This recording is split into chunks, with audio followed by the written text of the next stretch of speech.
মিষ্টির দোকানের মতো খাস্তা মুচমুচে নিমকি বাড়িতেই বানিয়ে নিন। চা দিয়ে খেতে দারুণ লাগে। রোজ রোজ কি আর চায়ের সাথে বিস্কুট খেতে ভালো লাগে? এরকম নিমকি বানিয়ে মাস জুড়েও সংরক্ষণ করতে পারবেন। নিমকিগুলো হবে একদম মুচমুচে খাস্তা। এত সুন্দর নিমকি তৈরি হবে, না খেলে বিশ্বাসই হবে না। আসসালামু আলাইকুম এভরিওয়ান, ওয়েলকাম টু সানজিদার রান্নাঘর। এই নিমকিগুলো বানানোর জন্য সবার প্রথমে একটা ডো মেখে নিতে হবে। তার জন্য 1.5 কাপ ময়দা, নুনটা একটু বেশি পরিমাণেই দিতে হবে, 1/2 চামচ কাঁচা জোয়ান আর 1/2 চামচ কালো জিরে, 3 চামচ সাদা তেল। এবার এই সবগুলো উপকরণ খুব ভালোভাবে মিশিয়ে নিতে হবে। এই তেল দিয়ে ময়ান দেওয়ার কারণে কিন্তু নিমকিগুলো খুবই খাস্তা আর মুচমুচে হবে। অবশ্যই কিন্তু ময়ানটা একটু ভালোভাবে দিতে হবে, তা না হলে নিমকিগুলো খাস্তা আর মুচমুচে হবে না।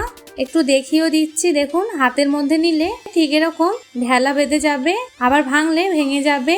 তার মানে একদম পারফেক্ট ময়ান দেওয়া হয়েছে। অবশ্যই কিন্তু ময়ানটা ভালো করে দিতে হবে।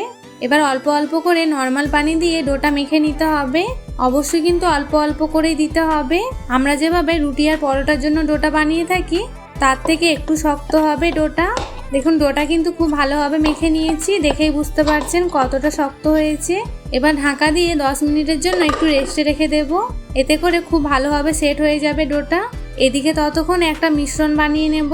একটা বাটির মধ্যে 3 চামচ ময়দা আর 3 চামচ সাদা তেল খুব ভালোভাবে মিশিয়ে একটা গাঢ় পেস্ট বানিয়ে নিতে হবে।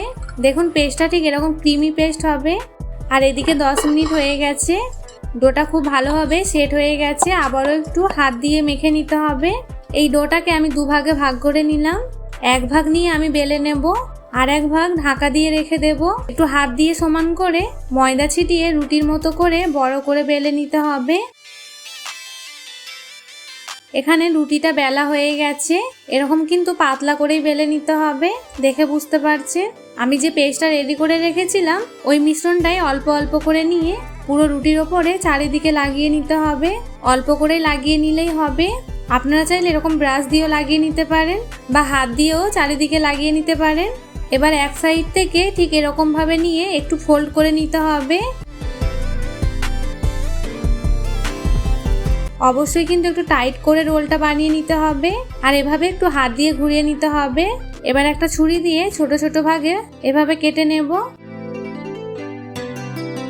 দেখুন সবগুলো কিন্তু কেটে নেওয়া হয়ে গেছে, আর লেয়ারগুলো দেখুন কতটা সুন্দর এসেছে। আমি সেমভাবে আরও একটা রুটি বেলে এভাবে লেচিগুলো কেটে নিয়েছি।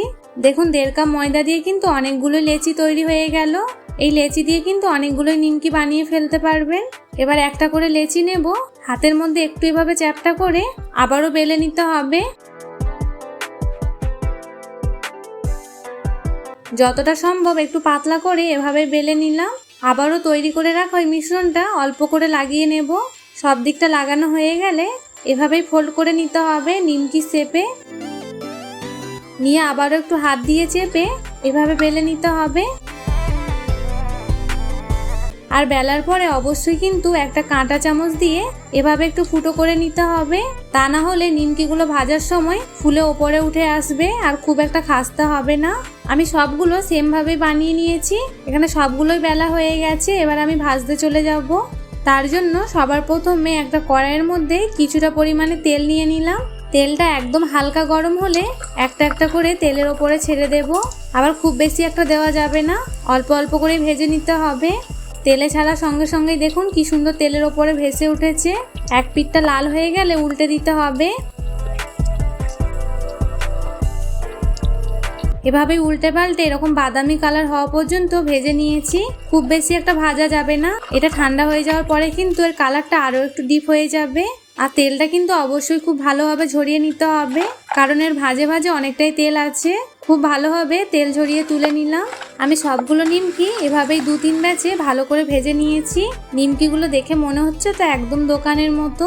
আপনারাও খুব সহজে 1.5 কাপ ময়দা দিয়ে এতগুলো নিমকি বানিয়ে নিতে পারবেন, একদম মিষ্টি দোকানের মতো। যেমন মুচমুচে খাস্তা হবে তেমন খেতেও খুবই ভালো লাগবে। দেখুন কতটা মুচমুচে হয়েছে, আপনারা আওয়াজটা শুনেই বুঝতে পেরেছেন। আপনারা চায়ের সঙ্গে রোজ রোজ বিস্কুট না খেয়ে এভাবে একবার নিমকি বানিয়ে খেয়ে দেখুন, দারুণ লাগবে খেতে। আশা করি এই সম্পূর্ণ নিমকির রেসিপি আপনাদের অনেক ভালো লাগবে। আর যদি ভালো লেগে থাকে তাহলে আমাকে প্রতিবারের মতো কমেন্টে জানাতে ভুলবেন না। দেখা হবে পরের কোনো নতুন রেসিপিতে। ততক্ষণ সবাই ভালো থাকবেন, সুস্থ থাকবেন। আল্লাহ হাফিজ।